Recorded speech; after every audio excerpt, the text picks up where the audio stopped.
Mesdames et messieurs, bonsoir. Nous sommes sur la TV2, la télévision deuxième, pour notre émission Chemin de la vérité. Et comme vous le savez, l'émission Chemin de la vérité consiste à tirer des âmes des ténèbres spirituelles à la lumière parfaite. Et nous sommes là ce soir pour un nouveau thème. Et ce thème est bien précis. Nous voulons aussi la lumière là-dessus, bibliquement et coraniquement, pour réellement voir la vérité et prendre ce qui est bon et laisser ce qui n'est pas bien. Et le thème de ce soir est: qui d'entre Muhammad, paix de Dieu sur lui, et de Jésus, paix de Dieu également sur lui, est envoyé pour l'humanité tout entière? Qui d'entre ces deux personnalités Dieu a envoyé pour sauver l'humanité des ténèbres spirituelles à la lumière parfaite? Nous sommes toujours là avec notre grand imam, Cheikh Abdallah, qui va nous donner aussi plus de lumière sur ce thème. Et ce que nous aussi on a un peu pour contribuer, on va essayer de contribuer ensemble et vraiment chercher la vérité.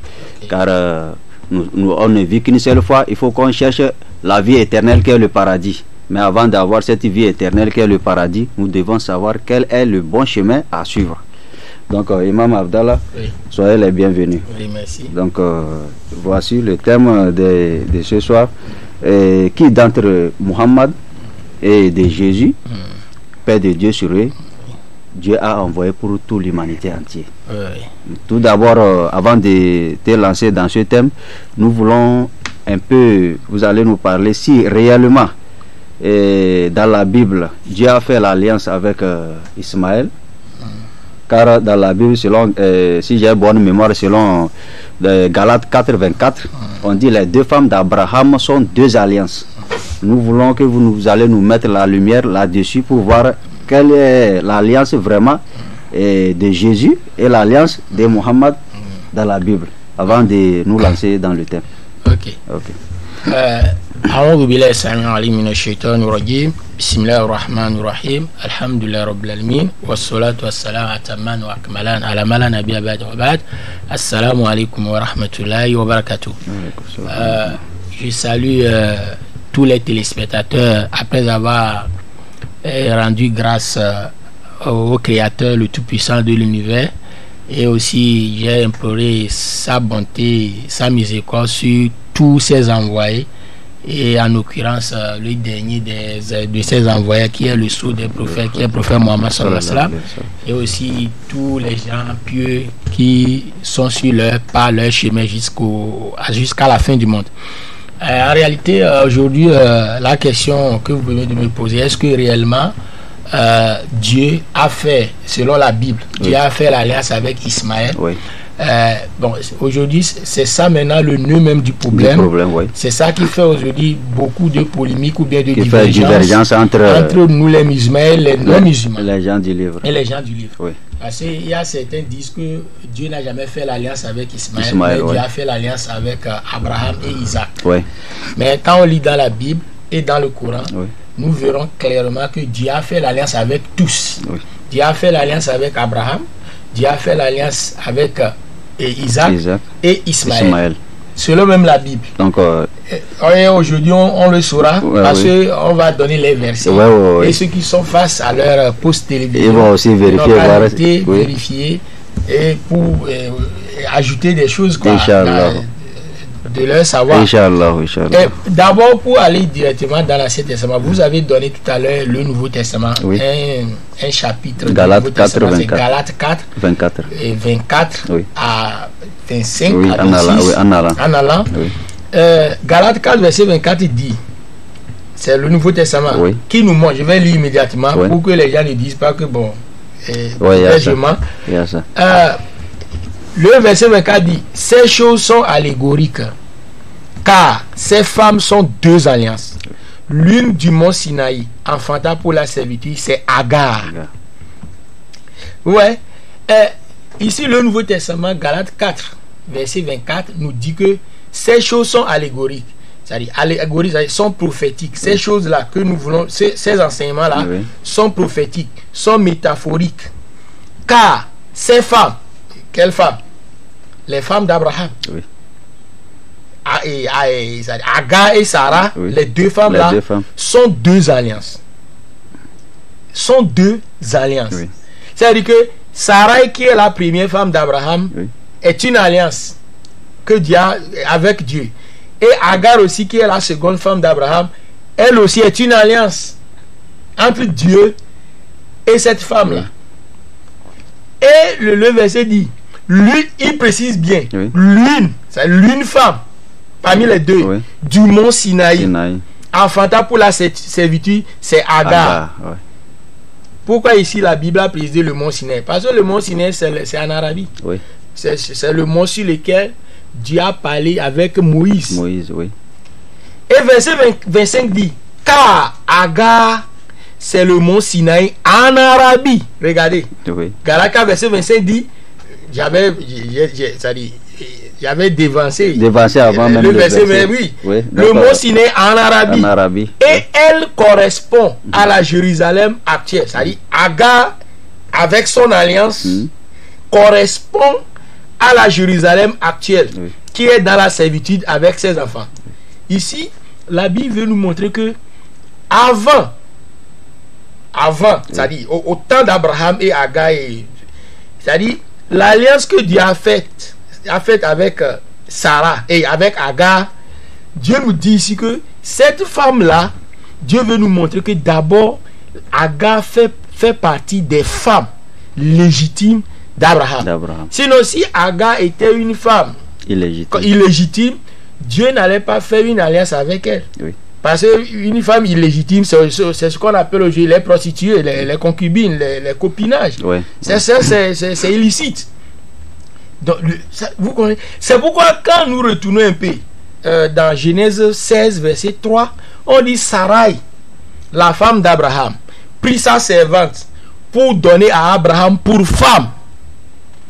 Pas pour copine, non. des choses comme ça. Non. Okay. Genèse 16, verset 3, pour femme. Donc, l'Ancien Testament nous montre que Agar fait partie des femmes d'Abraham. C'est pourquoi verset 24 nous dit ces femmes sont deux alliances. Maintenant, il faut qu'on explique quelque chose ici avant d'aller un peu loin. Vous voyez, on a dit que cette femme-là enfanta pour la servitude. Ici aussi, il y a un problème aujourd'hui. Oui. Enfanta pour la servitude, ça veut dire quoi? Cette femme enfanta pour la servitude parce qu'elle veut enfanter pour ses enfants qui font partie de l'alliance que Dieu a faite avec Agar, vont servir le vouloir de Dieu. Ils vont pratiquer, ils seront sous la loi de Dieu. Ils seront sous la loi de Dieu, ils seront des serviteurs dans la loi de Dieu. Oui. C'est pourquoi verset 25 dit, regardez, il dit, car Agar c'est le mot Sinaï, elle correspond à la Jérusalem actuelle. Ouais, qui est dans la servitude avec ça. C'est Jérusalem aussi actuelle, au temps là, oui, que Paul écrivait. Oui. Il dit que Jérusalem à cette époque, jusqu'à aujourd'hui, fait partie de la servitude aussi, lui, elle et ses enfants. C'est-à-dire que tous, nous tous, même si la personne n'est pas juste, ou bien il est juste, nous sommes tous obligés de servir le vouloir de Dieu. Oui. Yes. Vous comprenez? Oui. Merci. Maintenant, si on veut aussi aller un peu loin, quand nous lisons dans Genèse 21, verset 13, oui, l'Ancien Testament nous montre aussi que Ismaël fait partie aussi des enfants d'Abraham. Parce que je veux lire, je ne veux pas. Si vous pouvez nous lire aussi ces passages-là pour au moins éclairer nos téléspectateurs. Oui. Parce que quand je donne ça dans la télé, des fois les gens, quand ils appellent, ils disent que bon, qu'est-ce qui montre que réellement c'est ce que est dans la Bible. Je vais lire. Maintenant, dans Genèse 21, verset 13, Dieu dit à Abraham, je ferai aussi une nation du fils de ta servante. Dieu dit plutôt à Sarai, je ferai aussi une nation du fils de ta servante, car il est ta postérité. C'est-à-dire, Dieu veut nous montrer ici que Ismaël qui est le fils de la servante de Sarai, est de la postérité d'Abraham. Donc Dieu s'adresse à Abraham. Dieu s'adresse à Abraham, oui, concernant l'enfant de la servante. De la servante. Ismaël. Oui. Qu'il fait partie de sa postérité, ses enfants. Maintenant, quand nous voulons aller encore loin, dans Genèse 25, verset 12, Genèse 25, verset 12, l'Ancien Testament nous dit, voici la postérité d'Ismaël, fils d'Abraham. Regardez, voici la postérité, c'est-à-dire voici la descendance d'Ismaël, qui est fils d'Abraham. Oui. Donc la Bible, qu'Agar, l'égyptienne servante de Sarah, avait enfanté à Abraham. La Bible nous montre clairement que Ismaël fait partie des enfants légitimes d'Abraham, et Agar aussi fait partie des femmes légitimes d'Abraham. Donc, si on comprend bien, en temps normal, même Abraham avait 3 femmes. Il y a la troisième femme qui est Ketura. Oui. Mais Dieu n'a jamais fait une alliance avec la troisième femme. Non, mais c'est plutôt les 2 femmes d'Abraham. Selon Galates 4:24, on dit ces 2 femmes. Sont 2 alliances. C'est 2 femmes, c'est bien précisé, 2 femmes. Sont 2 alliances. Car si on dit, ces choses sont allégoriques, car ces 2 femmes sont 2 alliances. Sont 2 alliances. Oui. Alors que la Bible nous montre qu'Abraham avait épousé 3 femmes. Oui. Parce que quand nous lisons dans Genèse 25 que je viens de lire là, verset 1, oui, on dit Abraham épousa une autre femme nommée Ketura. Oui. Et Ketura aussi avait donné des enfants. À Abraham, mais Dieu n'a jamais, la Bible n'a jamais montré que Dieu a fait l'alliance avec ces enfants-là. Sauf Ismaël et Isaac. Ok. Bon. Donc, on va rentrer un peu dans notre... donc, tout d'abord, vous allez nous parler si le Coran vraiment a mentionné que le prophète Mohammed sallallahu alayhi wa sallam est venu, pas pour les Arabes seulement, mais pour tout le monde entier. Là, après aussi, on va aller du côté de la Bible aussi pour voir la vérité. Ok, quand nous lisons dans le Coran maintenant, parce que nous sommes des étudiants, des études comparées, quand nous lisons dans Surat 34, qu'on appelle Surat Saba, Surat 34, verset 28, le Coran nous montre que Dieu nous dit dans le Coran. D'abord, le Coran, c'est quoi? C'est un livre révélé, le dernier testament révélé à prophète Mohammed. Dieu a envoyé Ange Gabriel pour venir révéler ces versets-là, ces sourates-là, ces chapitres-là à prophète Mohammed. Et ensuite, le prophète Mohammed récite ça à ses compagnons et il a choisi certains pour écrire ces sourates-là gardées. Maintenant, donc le Coran n'est pas la parole du prophète Mohammed. Et la parole du prophète Mohammed n'est pas dans le Coran. Mais le prophète Mohammed a ces paroles qu'on appelle les hadiths. Les paroles prophétiques qui sont à part. Maintenant. Donc, je vais vous interrompre un peu à propos de ce que vous avez parlé un peu. Si on dirait, il y a un verset aussi qui parle aussi de ce livre-là, selon Apocalypse 14, 6, 7. Si j'ai bonne mémoire. Et je vais vous lire ce verset-là. On dit, j'ai vu un autre ange qui volait par le milieu du ciel, ayant un évangile éternel pour l'annoncer aux habitants de la terre, à toute nation, à toute tribu et à toute langue et à tout peuple. Maintenant le 7 nous dit, il disait d'une voix forte, craignez Dieu et donnez-lui gloire, car l'heure du jugement est venue, et adorez celui qui a fait les cieux et la terre, les mers et les sources d'eau. Donc cela veut dire que la Bible, tous les écrits de la Bible étaient déjà au complet. Et maintenant, on dit qu'il y aura encore un autre livre qui va arriver. Et on a dit un évangile. Un évangile, oui. Un évangile. On n'a pas dit l'évangile. Ça, c'est l'article indéfini. Un évangile. Un autre. Oui, voilà. Évangile. Voilà. Et c'est Paul. Ça, c'est Apocalypse. Oui. Paul était en prison sur l'île de Patmos. À cette époque-là, tous les apôtres, les 12, les 11 sont tués. Il restait seulement que Jean. Jean était en prison sur l'île de Patmos. Quand il avait fait cette vision-là, Dieu l'a montré cette vision-là. Selon Apocalypse 1.1. C'est pas Apocalypse 1.1 dit révélation de Jésus que Dieu lui a donné. Pour donner à son serviteur. Pour se donner à son serviteur Jean, pour montrer ce qui devait arriver. Dans le futur. Donc Dieu d'abord a donné cette révélation qui est Apocalypse, qu'on appelle aussi les livres des révélations, à Jésus. Et Jésus a pris ça pour donner à son apôtre Jean. Que Jean, dans le songe, dans le rêve, dans la vision, pour que Jean puisse montrer ça aux gens maintenant. Et on dit, Jean avait vu un ange qui volait au milieu du ciel. Dans le songe, dans la vision. Tenait un autre évangile, un évangile universel pour toute langue, tout peuple, toute tribu, toute nation.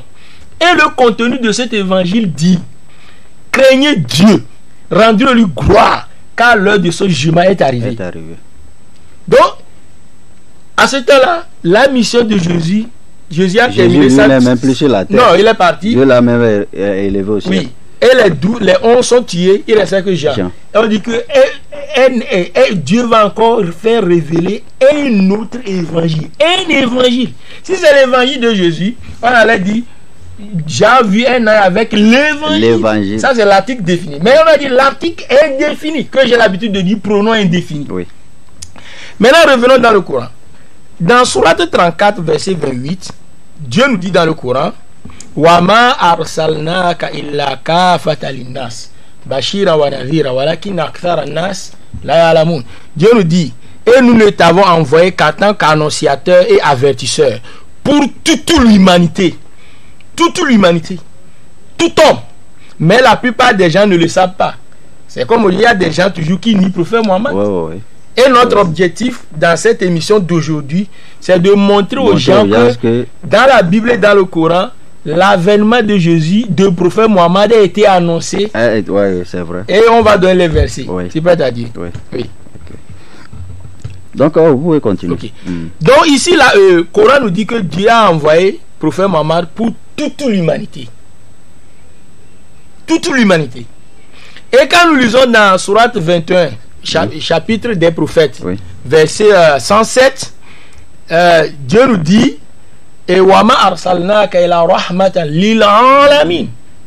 Ici, Dieu a dépassé ce verset-là. Ce verset dépasse même ce qu'on vient de lire tout à l'heure. Dieu nous dit que et nous ne t'avons envoyé qu'en tant que miséricorde pour l'univers. Ça dépasse l'humanité. Parce que l'humanité, c'est une petite unité, entité parmi tant d'autres univers. Et parmi tant d'autres mondes. C'est-à-dire l'humanité, c'est un monde. Maintenant, l'univers, c'est les mondes. Pour l'univers, en tant que miséricorde. Donc le Coran nous montre directement que le prophète Mohammed a été envoyé pour l'humanité toute la terre, pour tout homme, toute race. Comme Apocalypse, comme vient de lire la Bible, toute tribu. Alors que quand nous regardons dans la Bible, il n'y a pas un seul prophète dans la Bible qui a dit clairement qu'il a été envoyé pour tout peuple, toute tribu, toute nation, toute langue. Non. Ok. Ça, c'est... On en verra. On va avec la... il n'y a pas de problème. Continuez seulement. Bon. Ensuite, et ça, c'est le courant, ça. Maintenant, vous savez, si nous voulons encore aller un peu loin, vous savez, les caractéristiques pour connaître l'avènement d'un prophète qui est vrai. Parce qu'il y a des faux prophètes qui étaient venus.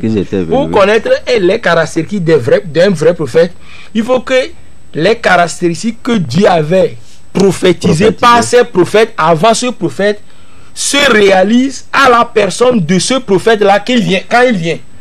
C'est pourquoi quand nous regardons dans le Coran, Dieu nous dit que seul le prophète Mohammed est illettré parmi les prophètes. Et la Bible a confirmé ça. Parce que vous savez, quand on dit que le prophète Mohammed est dans la Bible, ça choque les gens. Vous savez, dans le Coran, on va d'abord lire le Coran.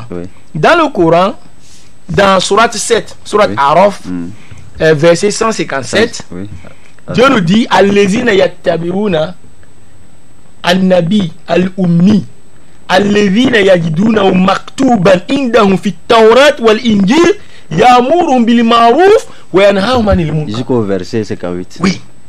Dieu nous dit que et ceux qui suivent les Arabes, les musulmans, suivent le prophète illettré. Ce prophète Mohammed ne peut lire. C'est pas un mal. Les gens, c'est pas un défaut. C'est une caractéristique des caractéristiques pour savoir que le prophète Mohammed fait partie de la Bible. On nous dit que, c'est-à-dire, le prophète illettré. Il ne peut pas lire, il ne peut pas écrire. Il ne sait pas écrire. Mais quand Dieu révèle les versets, il les mémorise, il récite ça à ses apôtres et ils écrivent. Et jusqu'à ce que nous aussi on a on a vu ça aujourd'hui comme le Coran. Maintenant, Dieu nous dit, c'est un prophète illettré que les Arabes suivaient à cette époque et que nous, les musulmans, nous suivons aujourd'hui.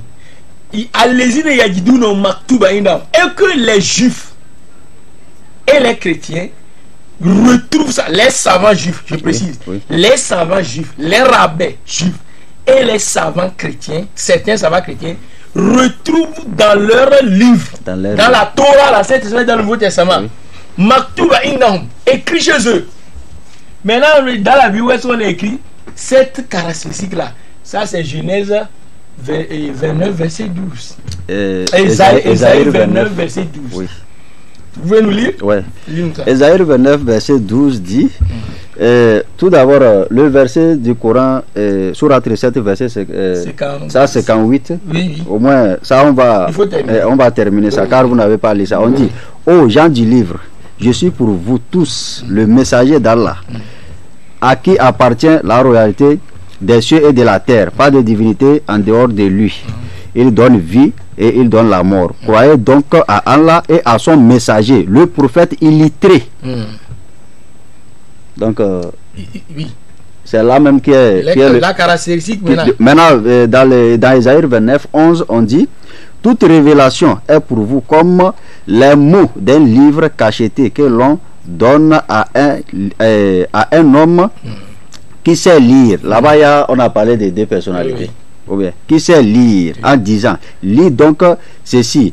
Et il répondit, je ne le puis car il est cacheté. Maintenant c'est le 12 maintenant qui parle de deux prophètes illettrés là. On dit, ou comme un livre que l'on donne à un homme qui ne sait pas lire en disant, répète, quand l'on donne à un homme, ou comme un livre que l'on donne à un homme qui ne sait pas lire en disant, lis donc cela. Il répondit, je ne sais pas lire. Merci. Vous savez, parmi parmi tous les prophètes bibliques et coraniques, ils savent lire. À part le prophète Mohammed sallallahu. Jésus même, dans sa coutume, parmi tous les 124 000 prophètes et messagers que Dieu a envoyés, seul le prophète Mohammed, parmi les 124 000, ne peut pas lire. Quand on écrit, il ne peut pas lire. C'est lui le prophète illettré. C'est lui le prophète illettré. Et ça, c'est un peu c'est un signe. Oui. C'est Dieu qui s'il arrive, on peut reconnaître ce prophète par les... C'est comme Jésus, avant de venir, les prophètes dans l'Ancien Testament ont prophétisé sur lui. Oui. Dans Somme, tout ça là. Quand il est revenu, ils ont regardé ses caractéristiques, ils ont su que c'est lui. C'est lui, oui. Et Jésus était un vrai envoyé de Dieu. Un saint pur, un extraordinaire parmi les extraordinaires envoyés de Dieu. Oui. Maintenant, mais Jésus lui sait lire. Oui. Personne ne peut nous montrer historiquement, dans les histoires contemporaines, sur les prophètes, un prophète que Dieu a donné un livre de venir prêcher et qui ne sait pas lire ce livre-là, lire comme ça, les Écritures, soit il va réciter ça. Si c'est pas le prophète Mohammed, ça. C'est pourquoi Jésus, même quand nous regardons dans Luc 4, verset 16, on a dit Jésus était allé dans sa ville natale, à Nazareth. Il est rentré dans la synagogue le jour de sabbat, comme sa coutume, comme il est de sa coutume.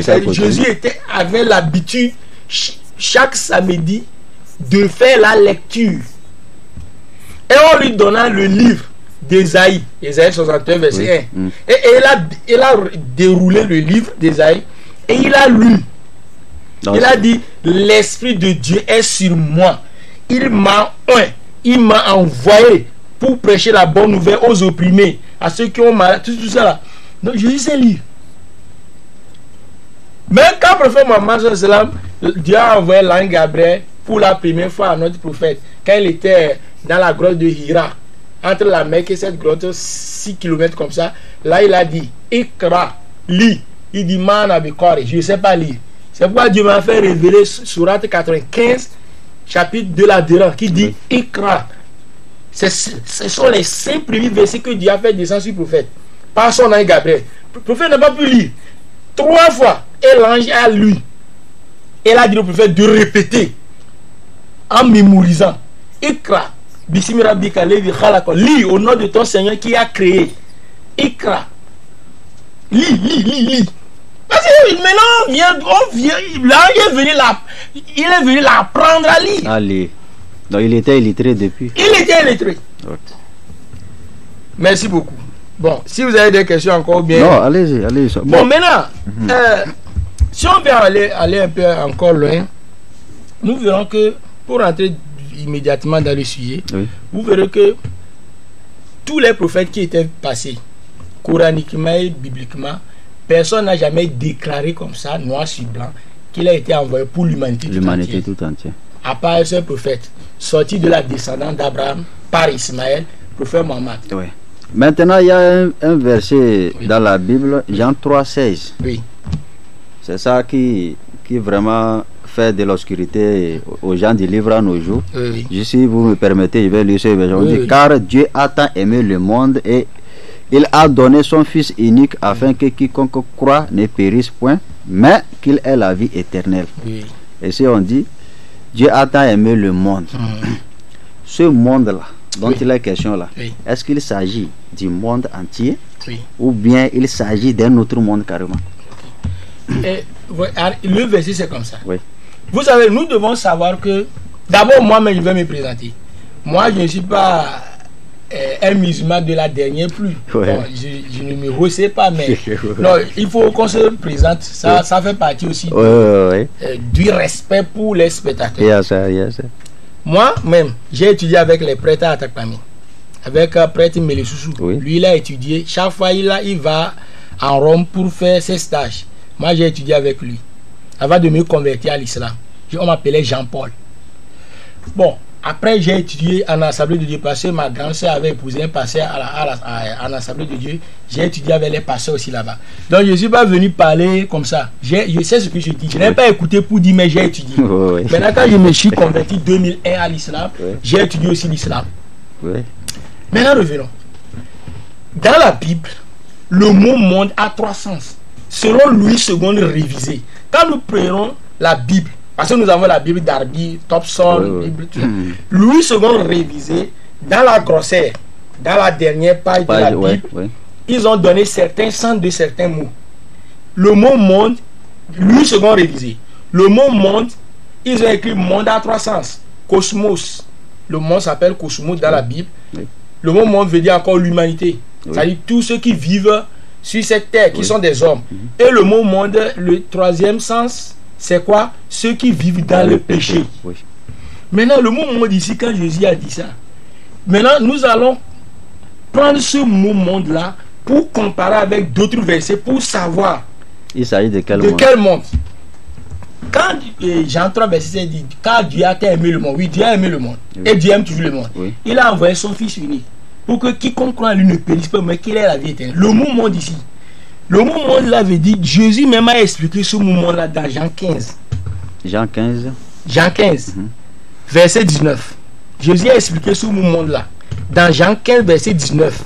Jésus dit, si vous étiez du monde, le monde aimerait ce qui est à lui.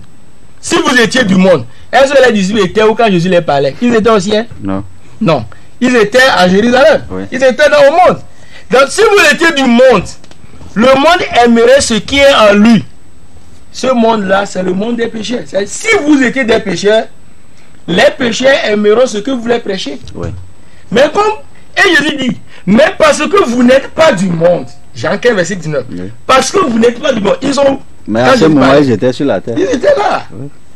Mais comme vous n'êtes pas des pécheurs, du monde pécheur, et que je vous ai choisi du milieu du monde, du milieu des pécheurs, à cause de cela, le monde vous haït. Est-ce que c'est le monde qui haït? Non, les pécheurs. C'est parce qu'ils sont en train de leur dire la vérité, de sortir dans le péché, mais bon, ils sont contre. C'est comme aujourd'hui, mon frère. Quand tu dis à quelqu'un, ne fume pas, tu seras son ennemi. Parce qu'il voit quand il ne fume pas, il ne va pas dormir. Quand il ne fume pas, il n'est pas rassasié. Ça va, non? Maintenant, revenons. Quand nous lisons dans Jean 17 aussi, dans Jean 17, Jésus aussi a encore parlé du... Il a encore employé le mot monde là-bas. Il a encore parlé du monde aussi là-bas. Vous voyez? Jésus, Jean 17, verset 11, pour ne pas... Dieu dit, je ne suis pas dans le monde. Jean 17, verset 11. Jésus dit, je ne suis plus dans le monde. Je ne suis plus dans le monde. Et ils sont dans le monde. Je vais au Père. Il me semble que c'est pas là-bas. Il me semble que c'est pas là-bas. C'est là où il y a le mot monde là. Le mot monde, on dit. Ils ne sont plus dans le monde comme moi, je ne suis plus dans le monde. Jean 17. Hein. Jean 17, verset 16. Verset 16, oui, verset 16, oui. C'est ça. Oui. Il dit, ils ne sont pas du monde. Non. Jean 17, verset 16. Oui. Ils ne sont pas du monde. Ils ne sont pas du monde. Comme moi, je ne suis pas du monde. Ils sont où? Le mot monde, c'est pas cosmos ou bien la terre. C'est-à-dire, ils ne sont pas des pécheurs. Comme moi, je dis, je ne suis pas des pécheurs.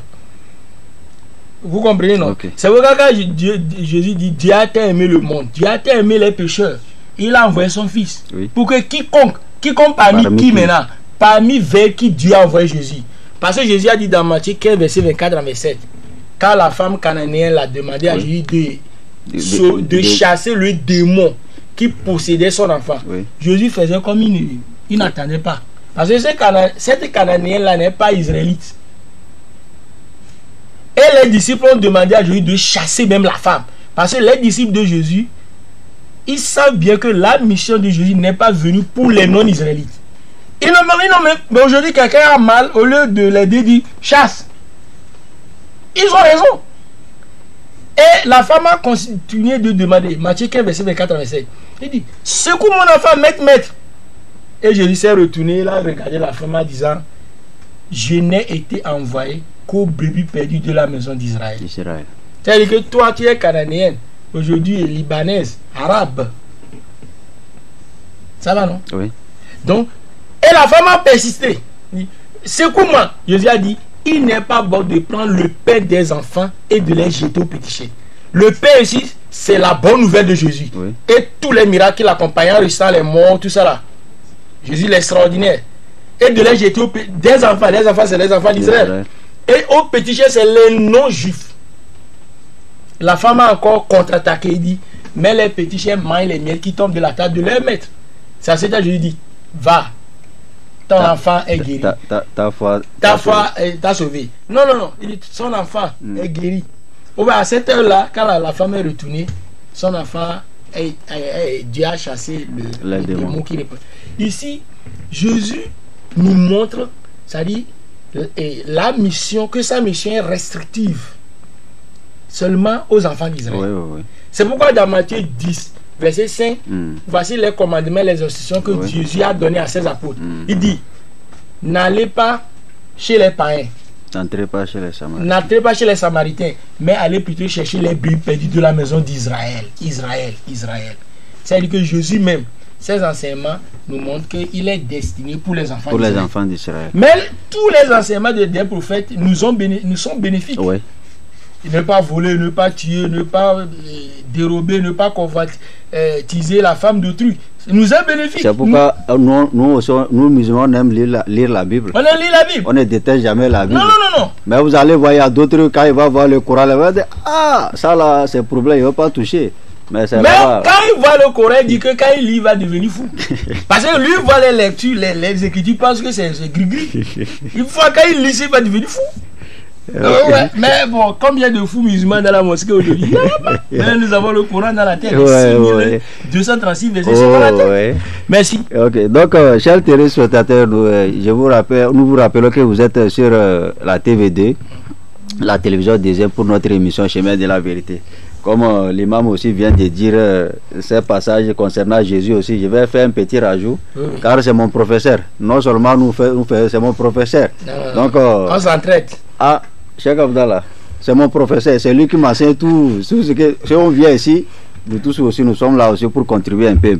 Bon, comme ce que le Cheikh Abdallah vient de dire, c'est vrai, bien avant la naissance de Jésus, selon Matthieu 1, verset 20, on dit, à 21, à 21, quand Joseph a eu le songe, on dit, comme il pensait, et voici un ange lui apparut en songe, et dit, Joseph, fils de David, ne crains pas de prendre avec toi Marie, ta femme, car l'enfant qu'elle a conçu vient du Saint-Esprit. Maintenant, au verset 21, on dit, elle enfantera un fils, et tu lui donneras le nom de Jésus. Car c'est lui qui sauvera. Tu lui donneras le nom de Jésus, c'est lui qui sauvera son peuple des péchés. Donc ici là nous devons chercher à savoir quel est le peuple de Jésus. Oui. Comment vous avez donné Matthieu 15 verset 24. Jésus dit, je n'ai été envoyé qu'aux brebis perdues de la maison d'Israël. Maintenant on va renforcer ça avec Matthieu 10 verset 5. On dit, tels sont les 12 que Jésus envoya après leur avoir donné les instructions suivantes. C'est-à-dire c'est très strict. Voilà, n'allez pas vers les païens. Nous tous nous savons que les païens c'est les non-israélites. Voilà.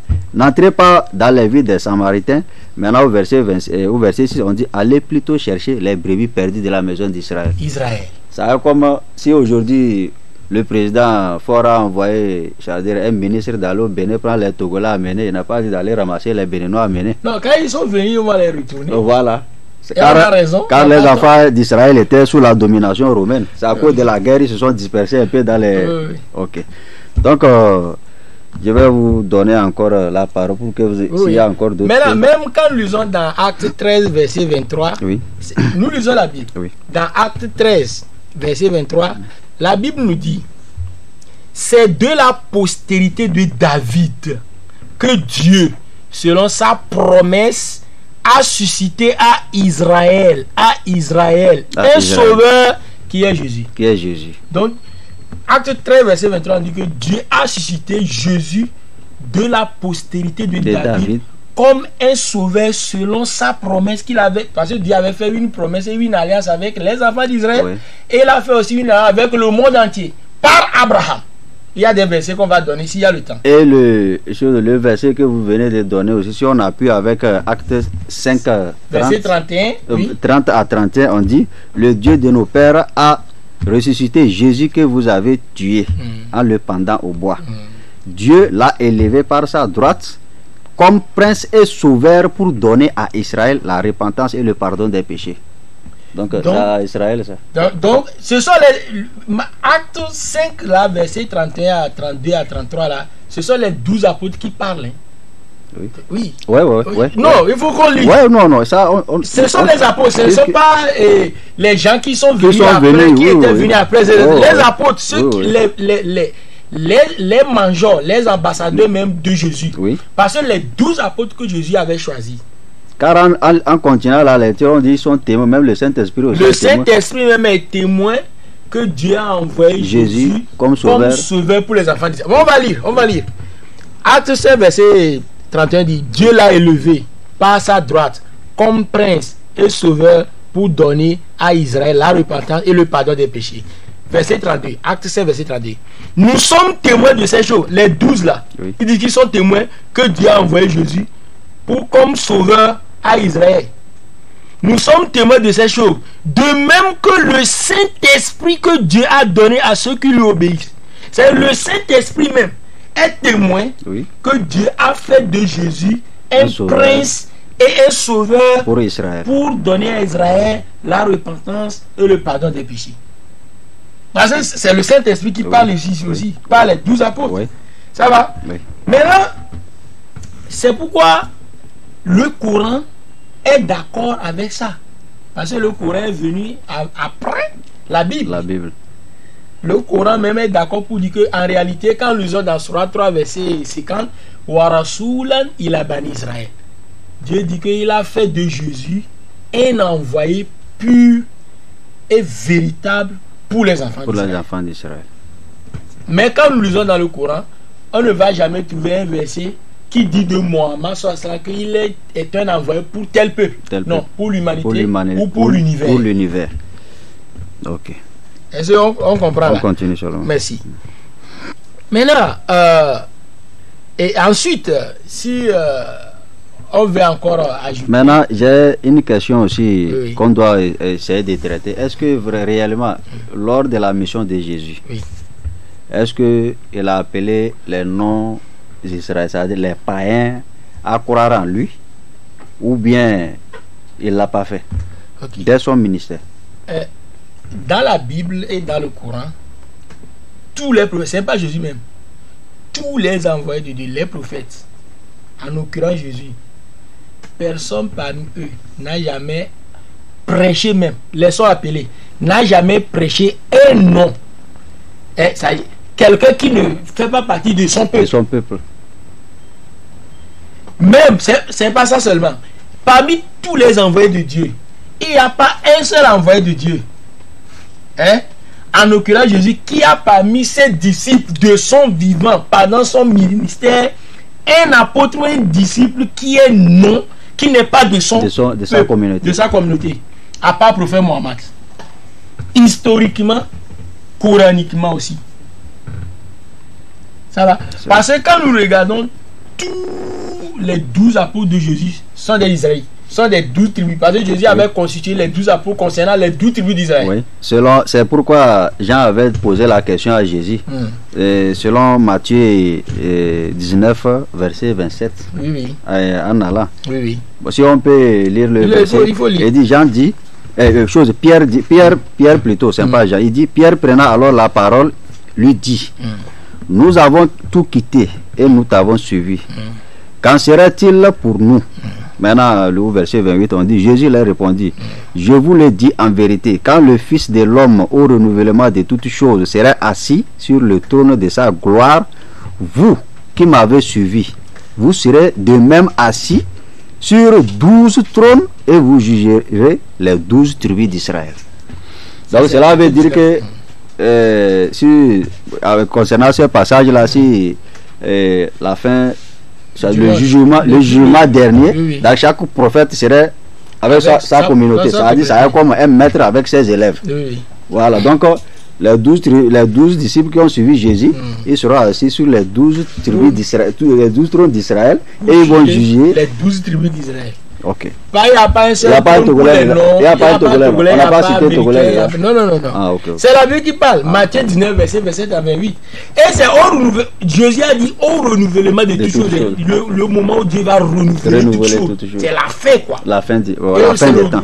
La fin du temps. Ok. Bon, est-ce que parmi les disciples de Jésus, là, est-ce qu'il y a un disciple étranger? Par rapport aussi aux disciples du prophète Mohammed, vous allez aussi nous comparer ça aussi. Oui, c'est ce que je dis que parmi tous les envoyés de Dieu qui Dieu a envoyé, en l'occurrence Jésus, il n'y a pas un seul prophète qui a parmi ses disciples et quelqu'un qui n'est pas de sa communauté. De sa communauté. Tous sont de sa communauté. C'est pourquoi Jésus même était clair. Tous les versets qu'on va interpréter coraniquement, bibliquement, doivent faire mention d'avoir un trait direct avec la mission de Jésus. Je n'ai été envoyé. C'est une forme restrictive. Je n'ai été envoyé qu'au bris de la maison d'Israël. Phrase passive. C'est fini, quoi. Passive, c'est comme ça. Il n'y a pas aller-retour. Non. C'est pas actif. Passif.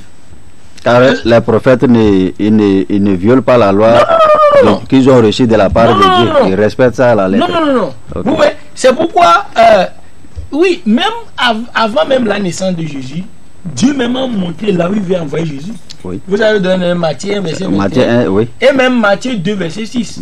Dieu a dit, toi, Bethléem, tu n'es 7 points parmi les principales, tu n'es 7 points la moindre parmi les principales villes de Juda.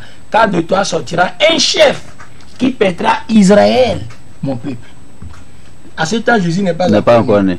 Il n'est pas encore né miraculeusement. Oui. Ouais, non. Et quand Marie était enceinte, maintenant, Dieu a envoyé un ange vers Joseph pour montrer, c'est-à-dire l'importance de la mission de Jésus et la personnalité de Jésus. Oui. Un ange. C'est pas un roi qui a envoyé un ambassadeur. Et Dieu a envoyé un ange pour dire à Joseph, à Marie, tu enfanteras un fils, tu lui donneras le nom de Jésus. C'est lui qui sauvera son peuple au singulier de ses péchés. Qui est le peuple là? Quel est ce peuple? Matthieu 15, verset 24. Je n'ai été envoyé qu'au peuple de la maison d'Israël. Matthieu 10, verset 5. N'allez pas vers les païens, les non-israélites. Allez chercher les enfants d'Israël. Les brebis perdus de la maison d'Israël. C'est pourquoi Jésus, quand il était là dans son ministère, il n'a pas prêché un non-israélite jusqu'à ce qu'il a quitté la terre. Même quand la Bible dit qu'après sa résurrection, même, il n'a prêché à aucun non-israélite. Il n'y a pas ça dans le Coran, bien dans la Bible. Vous comprenez? Je vais revenir sur quelque chose pour parler immédiatement. Quand j'avais donné Galates 4, vous avez donné Galates 4, verset 24. Quand on a dit Agar Fanta pour la servitude. Oui. Là-bas aussi, il y a aussi des flous là-bas. Oui. Des gens disent que non, ça dit Aga a fanté pour la servitude, c'est fini. C'est fini. Là, et on dit, oui, la servitude, c'est pas un mal. Ça va, non?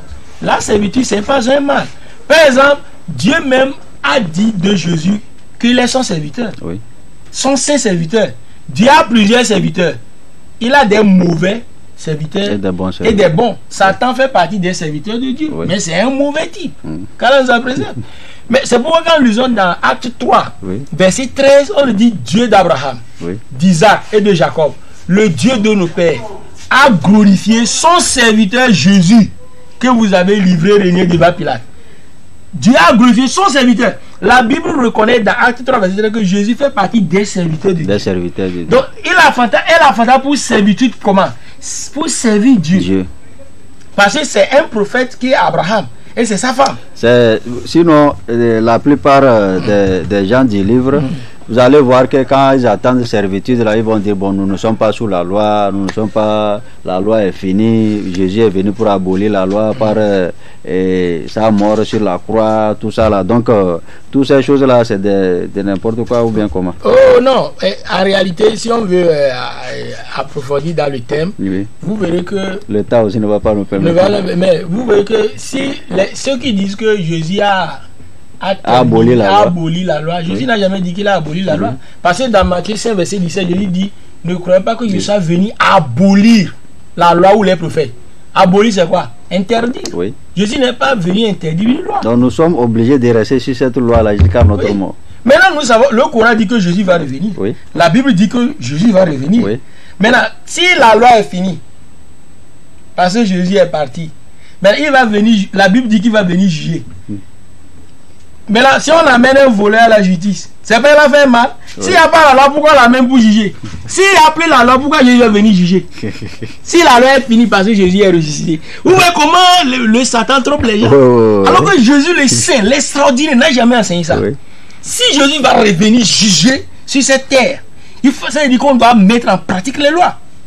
Bon, il y a aussi un petit truc qu'on doit un peu détailler là-bas, oui, concernant, c'est-à-dire Jésus et Mohammed, paix de Dieu sur eux. Oui. Car si nous voyons le cas de Mohammed, sallallahu alayhi wa sallam, dès son ministère, dès son vivant, oui, il a appelé beaucoup de gens à croire en sa mission. Oui. Beaucoup de rois. Exemple, on va citer certains rois. Exemple, le roi Horacus, oui, l'empereur romain, oui, le roi d'Égypte, le roi de Yémen. Tout ça là, à croire en lui étant le dernier des prophètes pour toute l'humanité. Oui. Est-ce que Jésus a appelé quelqu'un dès son vivant? Oui. De croire en lui, c'est-à-dire les non-israéliens. Jésus a appelé des gens de croire en lui, mais ce sont toujours les enfants d'Israël. Oui. Non, je parle des hors des enfants d'Israël. Non, dans la Bible, s'il y a ça, on va trouver, non? Même Pilate même. Jésus était devant Pilate, qui est un gouverneur romain. Romain, oui. Qui passait à ce moment-là, ce sont les Romains qui commandaient, oui, qui commandaient le monde. Oui. Aujourd'hui, c'est l'Amérique. Oui. Avant, c'est Hitler, l'Allemagne. Oui. Après, avant Hitler, c'est Russie, la Russie. Oui. Hein? Staline. Les Romains commandaient le monde, dirigeaient le monde. Jésus a raconté quoi? Pilate comme ça, face à face dans Jean 19, verset 11. Oui. Mais Jésus n'a jamais invité Pilate de croire à lui. Mais au contraire, Jésus, et quand le prophète Mohammed était venu, oui, il n'a jamais rencontré un empereur romain, oui, Héracle, César. Oui. Il a écrit une lettre pour l'envoyer. Croire, Taslim, oui, croire que je suis l'envoyé de Dieu, le dernier, oui, et tu seras sauvé. Oui. Il a envoyé une lettre à l'empereur de l'Éthiopie, oui, au roi de l'Éthiopie, oui, Abyssinie. Oui. Vous savez que l'Éthiopie est un pays africain, oui, qui n'a jamais été conquis, oui, par les Blancs. Le roi Ils étaient tellement puissants.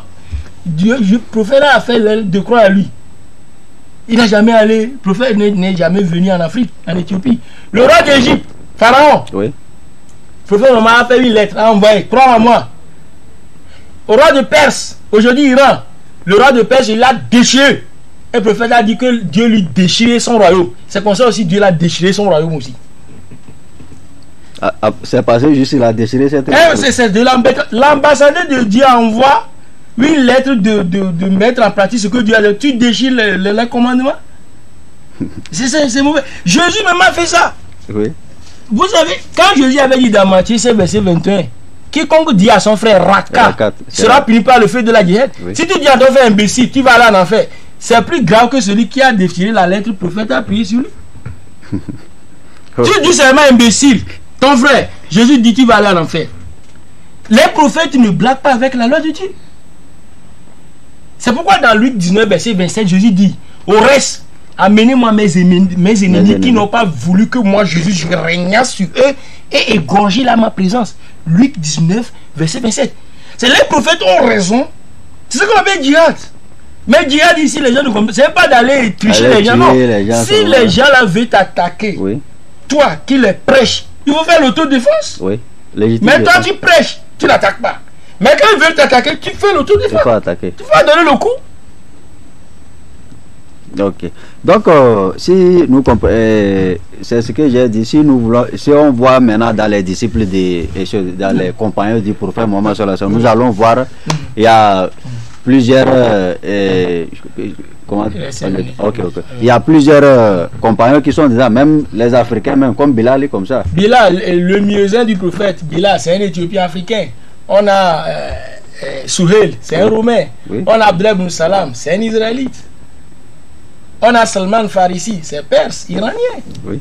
Et Abba Kaoumon, les Arabes. Ce qui montre... Sa mission est universelle. Ça. Parce que Dieu même a dit dans Genèse 12, verset 3 à 2 que je bénirai quiconque te bénira Abraham. Et je maudirai quiconque te maudira Abraham. Et toutes les familles de la terre seront bénies à ta postérité. Toutes les familles de la terre seront sauvées par toi Abraham, ton enfant. Une de tes postérités, c'est pas terre, ta. Et quand, ça dit, quand tous les prophètes qui sont issus d'Isaac, Dieu les avait envoyés pour les enfants d'Israël. Et ils ont déclaré ça, bibliquement, coraniquement. Maintenant, le prophète Mohammed, le seul prophète Mohammed qui est arabe, qui est sorti d'Ismaël par Abraham, lui seul, coraniquement, bibliquement, dit qu'il a été envoyé pour l'humanité tout entière. Parce que, vous voyez, quand on dit ça, parce que quand Dieu fait l'alliance, si seulement les prophètes, c'est-à-dire les enfants d'Isaac seulement seront envoyés, la Bible, le Coran va nous dire. Maintenant, si Jésus, qui est le dernier parmi les enfants là, les saints enfants envoyés là, oui, il dit qu'il a été envoyé pour les enfants d'Israël. Maintenant, l'alliance que Dieu a fait avec tout le monde, elle est où? Par Abraham.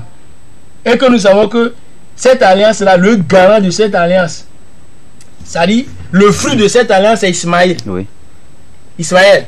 Et le garant de cette alliance, maintenant, c'est le prophète Mohammed. Toutes les familles de la terre seront sauvées. Maintenant, Jésus dit, je n'ai été envoyé que pour payer. Les autres nations sont où? C'est pourquoi dans Jean 14, verset 2, Jésus dit, je vais vers mon Père. Pour vous, il y a plusieurs demeures dans la maison de mon Père. Jean 14, verset 2. Jésus dit, il y a plusieurs demeures dans la maison de mon Père. Il y a plusieurs plans au paradis. Je m'en vais vous préparer une place. Ça, c'est Jean 14, verset 2. Il faut lire. Jésus dit que quand lui va là, il va aller préparer, il va revenir. Il va préparer une place parmi ces places. Parmi ces places. Maintenant, les autres places, c'est à qui? C'est pas pour les autres prophètes, Mohammed, Abraham, Isaac, tout ça là. Salomon, David. Une place, hein. Et il dit, quand je vais revenir, je vais vous amener. Et là où je suis, vous serez avec moi. Il va venir mener qui? Matthieu 19, verset 28. Au renouvellement de toutes choses. Le jour où le Fils de l'homme sera assis sur le trône de sa gloire. Vous qui m'avez suivi, vous serez demain assis sur 12 trônes.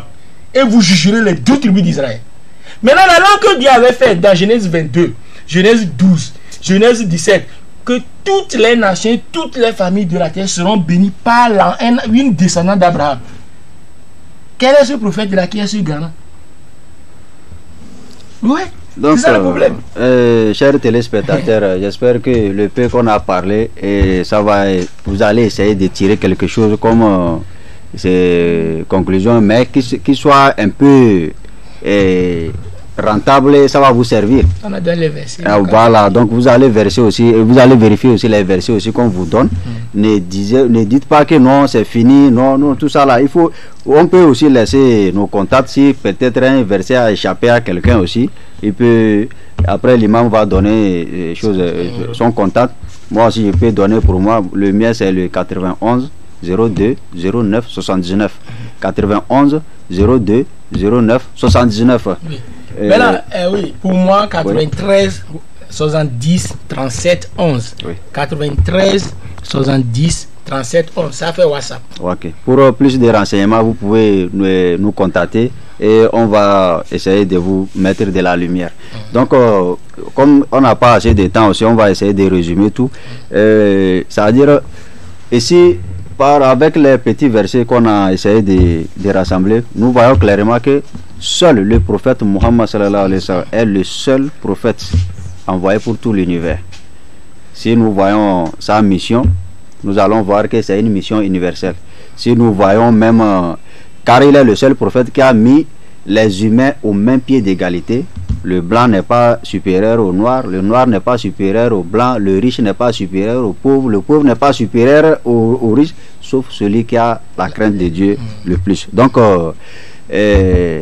Jésus, lui, par contre, dans Matthieu 15, 24, comme comment le chèque vient de nous donner, le père des affaires de l'Égypte, petit il dit, je n'ai été envoyé qu'au brebis perdues de la maison d'Israël.